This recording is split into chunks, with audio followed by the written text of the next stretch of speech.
Hello friends, today I am going to reveal you some true facts about Indian Constitution. But first of all, I request you to please share and subscribe my channel for getting my informative true facts videos uninterrupted. Now what is Constitution? Almost everything we do is governed by some sets of rules. There are rules for games like soccer, for social clubs and for adults in the workplace. There are also rules imposed by morality and custom that play an important role in telling us what we should and should not do. For example, in the game of soccer, a referee has full authority to enforce the rules of law of the game on the players. When a player does something against the rule, a referee takes actions against him. Some rules that are made by the legislatures, also known as Lok Sabha or Rajya Sabha in India, for their own country are called law. We need law in society, so our society can regulate and work properly. They are designed to protect us and our property and to ensure that everyone in society behaves the way that the community expects them to. Law tell us what to do, expect as a consequence of our actions. Law have been the glue that has kept society together. Without law, we wouldn't be complete, there would be complete anarchy.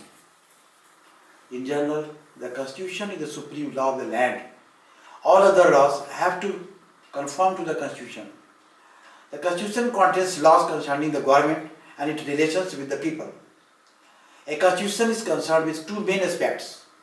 Number one, the relation between the different level of government and between the government and the citizens. Role of constitutions in relations between the government and its people. Constitution and government, the government and the people, there are two things. Legislatures that make law, judiciary interprets law, executives enforce law. Technical definitions. A constitution is a set of fundamental principles. A constitution is a set of fundamental principles or established precedents according to which a state of other nation is governed. These rules together make up, that is constitute, that what the entity is. When these principles are written down into a single collection or set of legal documents, these documents may be said to comprise a written constitution. I again repeat this. What is constitution? Technical definitions. A constitution is a set of fundamental principles or established precedents according to which a state or other organization is governed. These rules together make up, that is constitute, what the entity is. When these principles are written down into a single collection or set of legal documents, those documents may be said to comprise a written constitution, or the document containing laws and rules which determine and describe the form of the government. The relationship between the citizens and the government is called a constitution. An observation. According to Patrick Henry, the constitution is not an instrument for the government to restrain the people, it is an instrument for the people to restrain the government. In general, why we need constitution? In general, we need a constitution to govern a country properly. The constitution defines the nature of political system of a country. Sometimes we feel strongly about an issue that might go against our larger interest, and the constitution helps us guard against this. All the three organs of government, executives, legislatures and judiciary, functions within the constitutions. All the three organs of government, including ordinary citizens, derive their power and authority, that is fundamental rights, from the constitution. If they act against it, it is unconstitutional and unlawful. So, constitution is required to have authoritative allocation of power and functions, and also to restrain them within the limit. Constitution is required to have authoritative allocation of power and function, and also to restrict them within the limit. Why do we need a constitution? The people don't know their true power. To perform following functions, we need constitution. The first function of a constitution is to provide a set of basic rules that allow for minimal coordination among members of the society. The second function of a constitution is to specify who has the power to make decisions in the society. It decides how the government will be constituted. The third function of a constitution is to set some limits on what a government can impose on its citizens. These limits are fundamentals in the sense that government may ever trespass them. The fourth function of a constitution is to enable the government to fulfill the separation of society and create conditions for a just society. The history of constitution in India, it is important. A look at ancient India. India is the home of ancient Indus Valley civilization, which goes back to 3300 to 1300 BC. Mature period 2600 to 1900 BC. India is the world famous for its ancient history and culture. The time before 500 AD is widely accepted as era of ancient India. The earliest anatomically modern human remains found in South Asia date from approximately 30,000 years ago. But regarding to constitutional history, India goes back to only 3rd century BC, 269 BC to 231 BC, in the time of the Emperor Ashoka the Great. Indian constitution history, 324 BC to 185 BC. Emperor Ashoka Maurya established constitutional principles, engraved them in major rocks, pillars and or minor rocks for public to take references, also known as the Edicts of Ashoka. 1599 AD to 1765 AD, East India Company takes total administrative control by gaining the right of taxation in Bengal after Battle of Plassey, 1757. 1765 AD to 1858 AD, East India Company takes total unified control over the whole of India from a single center in Calcutta, but its rule ended with the revolt of 1857. 1858 AD to 1947 AD, the period of the British Raj, was the time when the Constitution of India took shape. 1950 AD, finally Constitution of India, created in independent India by its own free people, was adopted on 26 November 1949 and came into effect on 26 January 1950 as we know it and use it today. The history of the Constitution of India, we go back another. The Edicts of Ashoka, the Edicts of Ashoka, 324 BC to 185 BC, established the constitutional principles for the 3rd century BC Maurya, making rules in the ancient India. The Edicts of Ashoka are a collection of 33 inscriptions on the pillars of Ashoka, as well as boulders and cave walls made by the Emperor Ashoka of the Mauryan dynasty. East India Company, 1599 AD to 1765 AD. In 1600, the East India Company came to India as a trading company from Britain. In 1765, it became an administrative power after gaining the rights of taxation in Bengal after defeating the Nawab of Bengal at the Battle of Plassey, 1757. East India Company, 1765 AD to 1858 AD. During this period, the company established a unified control over the whole of India from a single center in Calcutta. Different acts and laws were forced by the company during this period, just so company could remain in power and authority. But the company came under the increasing control by Parliament of Britain and its rules ended with the revolt of 1857. British Raj, 1858 AD to 1947 AD. This period of the British Raj was the time when the Constitution of India took shape. The main stage of its evolution were the Act of the Better Government of India, 1858. This put India directly under the control of the British government. It set up the office of the Secretary of State, a member of the British Parliament, who would be in charge of the Indian government. in India. The Governors General, working under the Secretary of State, led the administration. Indian Constitution Act 1861, Indian Council Act 1861. A separate legislative council was set up to assist the Governor General in acting laws. Indians could be appointed to the council, but only on the discretion of the Governor General. Indian Council Act 1892. As a result of the Indian demands, the size of the executives and the legislative councils were increased.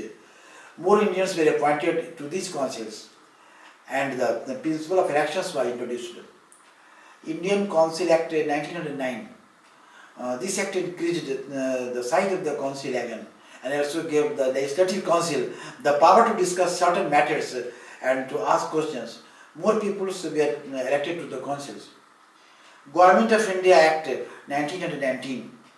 This introduced the diarchy, that is partial responsible government at the provincial level. Elected Indians were given charge of some areas of government, that is industry, education at the provincial level. Government of India Act 1935.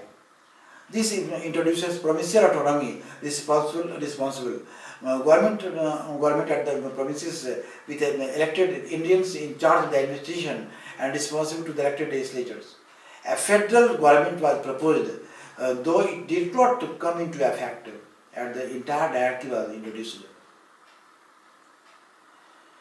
Indian Independence Act 1947. The British gave up control of the Government of India to the two dominions, India and Pakistan, for the time being, till the constitution was made.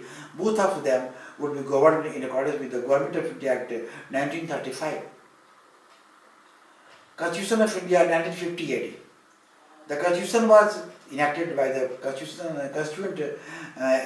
Constituent Assembly on 26 November 1949 and came into effect on 26 January 1950. The date 26 January was chosen to commemorate the Purna Swaraj Declaration of Independence in 1930. With its adoption, the rule of Indian officially became the modern and contemporary Republic of India, and it replaced the Government of India Act 1935 as the country's fundamental governing document. Conscious efforts were made to have consensus on different issues and principles and thereby avoid disagreement. The consensus came in the form of the objective resolution moved by the Jawaharlal Nehru in the Constituent Assembly in December 17, 1946, which was almost unanimously adopted on January 22, 1947. In the light of these objectives, the Assembly completed its task by November 26, 1949. The Constitution was enforced with effect from January 26, 1950. From that day, India became a Republic of India. The framing of Constitution of India. The Constituent Assembly of India was elected to write the Constitution of India following India's independence from Great Britain. Its members served as the nation's first parliament. This body was formed in 1946 for the purpose of making independent India's constitution. The Assembly passed a resolution in 1947, January, defining the objectives of the constitution. To set up a Union of India comprising British India and the princely states, to set up a federal form of government with separate state and central governments, to set up a democracy in which all powers is derived from the people, where all peoples are guaranteed justice, equality and freedom, where minorities, depressed classes and the tribals' rights are protected, to protect the integrity of India and sovereignty, rights over land, sea and air, to help India attain its rightful place in the world and work for peace and welfare for all mankind. Dr. Sachidanand Sinha was the first president temporary of the Constituent Assembly when it met on December 9, 1946. Later, Dr. Rajendra Prasad became the president of the Constituent Assembly. Dr. Bhim Rao Ambedkar became the chairman of its drafting committee on December 11, 1946. The Constituent Assembly constituted of 385 members, of which 292 were elected by the elected members of the provincial legislative assemblies, while 93 members were nominated by the princely estates. To this were to be added a representative each from the four chief commissioners of provinces of the Delhi, Ajmer, Malabar, Coorg and British Balochistan. Borrowed features of the Constitution of India from UK: nominal head, president, cabinet, system of ministers, post of PM, parliament, types of government, big parliament, lower house, more powerful, council of ministers responsible to lower house, provisions of speakers in Lok Sabha. From USA, written constitutions, appointment of vice president, fundamental rights, Supreme Court, heads of the states known as president, provisions of states, judicial review. All these are borrowed features from of constitutions of India. From Australia, borrowed features. Concurrent list, central-state relationship, language of the preamble. From USSR, fundamental duties, 5-year plan. From Germany, emergency provisions. From Japan, laws on which the Supreme Court functions. From Canada, federal systems on residual powers. From South Africa, procedure of constitutional amendment.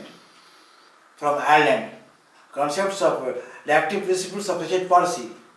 All these are borrowed features of Indian Constitution from other constitutions.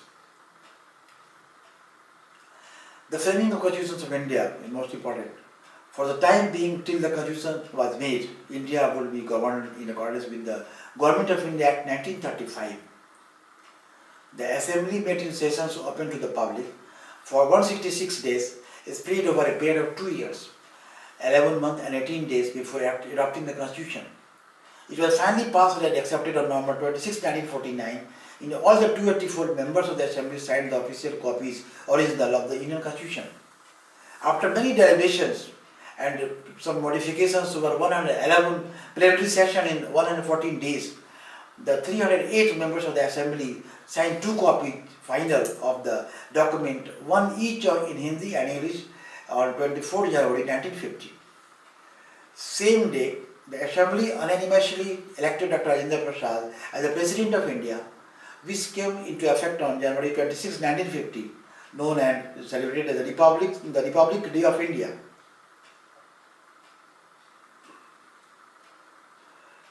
The preamble of Constitution of India. The preamble of the Constitution of India is a brief introductory statement that sets out the guiding principles and principles of the documents. We, the people of India, have solemnly resolved to constitute India into socialist, secular, democratic republic and to secure to all the citizens justice, social, economic and political, liberty of thought, expression, belief, faith and worship, equality of status and of opportunity, and to prompt among them all fraternity, assuring the dignity of the individuals and the unity and integrity of the nation. In our Constituent Assembly, this 26th day of November 1949, do hereby adopt, enact and give to ourselves this Constitution.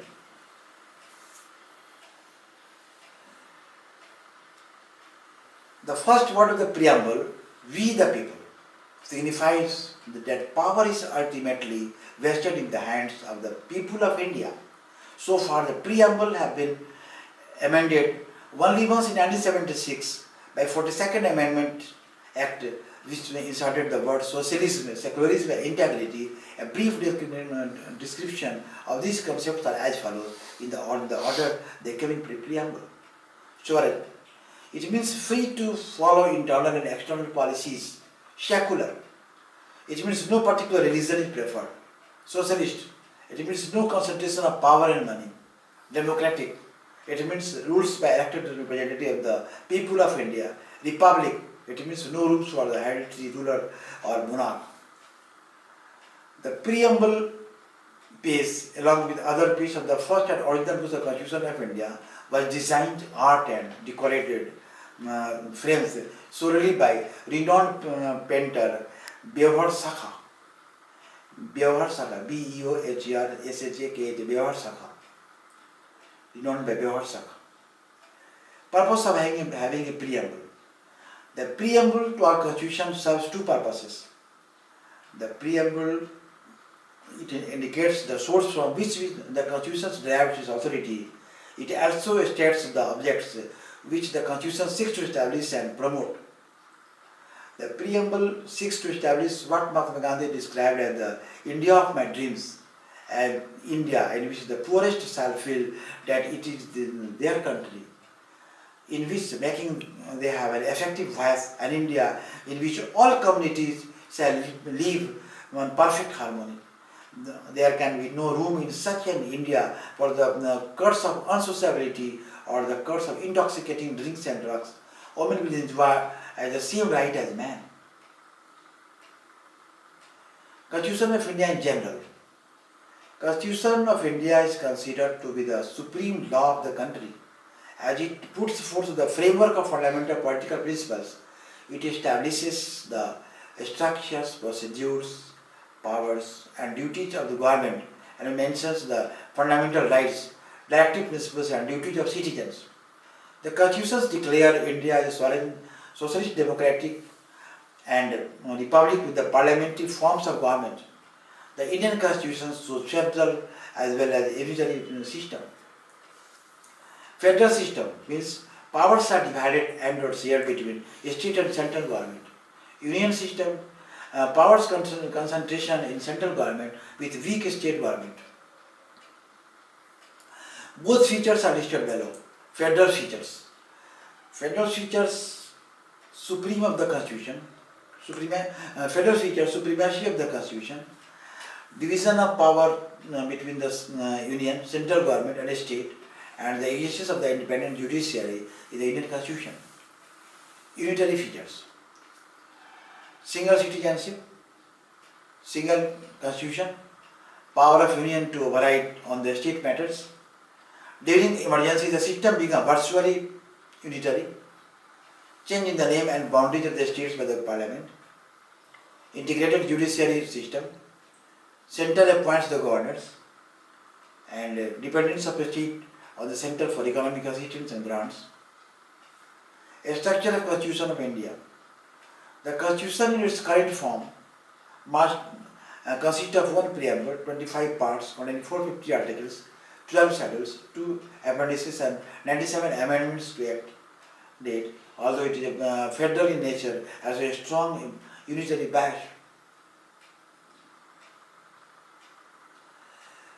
Different elements of Constitution as this preamble. The preamble of the Constitution of India is a brief introductory statement that sets out the guiding purpose and principles of the document. Part 25. The individual articles of the Constitution are grouped together into the following parts. Part 1, Union and its territory. Part 2, Citizenship. Part 3, Fundamental Rights. Part 4, Directive Principles of State Policy. Part 4a, Fundamental Duties. Part 5, the Union. Part 6, the State. Part 7, States in the B part of the first schedule repeated. Part 8, the Union Territories. Part 9, the Panchayats. Part 9a, the municipalities. Part 9b, the cooperative societies not effective yet. Part 10, the scheduled and tribal areas. Part 11, relation between the Union and the states. Part 12, finance, property contacts and suits. Part 12, Part 13, trade and commerce within the territory of India. Part 14, service under the Union and the state. Part 14a, tribunals. Part 15, elections. Part 16, special provisions related to certain classes. Part 17, language. Part 18, emergency provisions. Part 19, miscellaneous. Part 20, amendments of the Constitution. Part 21, temporary, transitional and special provisions. Part 21, temporary, transitional and special provisions. Part 22, short title, date of commencement, authoritative text in Hindi and repeals. Articles 1 to 450. It is a subcategory of different part in the Constitution which contains detailed information on the subject or the title which an article represents. Amendments. Amendments of the Constitution of India is the process of making change in the nation's fundamental law. Changes to the Indian constitutions are made by the Federal Parliament. The procedure laid out in Part 20, Articles 360 of the Constitution. Schedule 12. Schedules are listed in the Constitution that categorize and tabulate bureaucratic activity and policy of the government. Appendices 2. There are extensions to the Constitution. Fundamental Rights, Part 3, Articles 12 to 35. The word fundamental suggests that these rights are so important that the Constitution has separately listed them and made special provisions for their protection. The fundamental rights are so important that the Constitution itself ensures that they are not violated by the government. Fundamental rights are different from other rights available to us. While ordinary legal rights are protected and enforced by ordinary law, fundamental rights are protected and guaranteed by the Constitution of the Indian country. The Constitution of India recognizes certain basic fundamental rights for every citizen of India, such as rights to equality, right to freedom of religion, right against exploitation, cultural and educational rights, right to constitutional remedies. Ordinary rights may be changed by the Constitution, by the legislature, by ordinary process of lawmaking, but the fundamental right may only be changed by amending the Constitution itself. Besides this, no organ of the government can act in a manner that violates them. Any infringement of fundamental rights can be challenged by any citizen of India in the court of law. The Constitution of India also prescribed some fundamental duties on every citizen in India. Fundamental duties, Part 4, Article 51A. Now I want to define it. These fundamental rights have been provided at the cost of some fundamental duties. These are considered as the duties that must be and should be performed by every citizen of India. These fundamental duties are defined as it shall be the duty of every citizen of India to abide by the Constitution, to uphold and protect the sovereignty, unity and integrity of India, to defend the country's and render national services when called upon to do so, to cherish follow the noble idea which inspired our national struggle for freedom, to promote harmony and the spirit of common brotherhood, to value and preserve the rich heritage of our composite culture, to protect and improve the national environment, to develop the scientific temper, humanism and the spirit of inquiry and reform, to safeguard public property and to absolute balance, to strive towards excellence in all the spheres of individual and collective activity, so that the nation constantly rises to higher levels of endeavor and achievement. The Active Principles, Part 4, Article 36 to 51. It provides the social and economic base of a genuine democracy. The classification of these are socio-economic principles, number 2, liberal principles, number 3, Gandhian principles, number 4, international principles. Number 1, socio-economic principles. Article 30 of the Constitution of India shall endeavour to formulate such social systems which will secure social, economic and political justice to all in all the spheres of life. Article 39A, the state shall try to formulate its policy in such a manner so as to secure adequate means of livelihood for all its citizens. Article 39B, the ownership of material resources would be controlled in such a manner so as to serve the common good. Article 39C, the economy of the state will be administered in such a manner so that wealth may not yet be concentrated in a few hands and the means of production may not be used against the public interest. Article 41.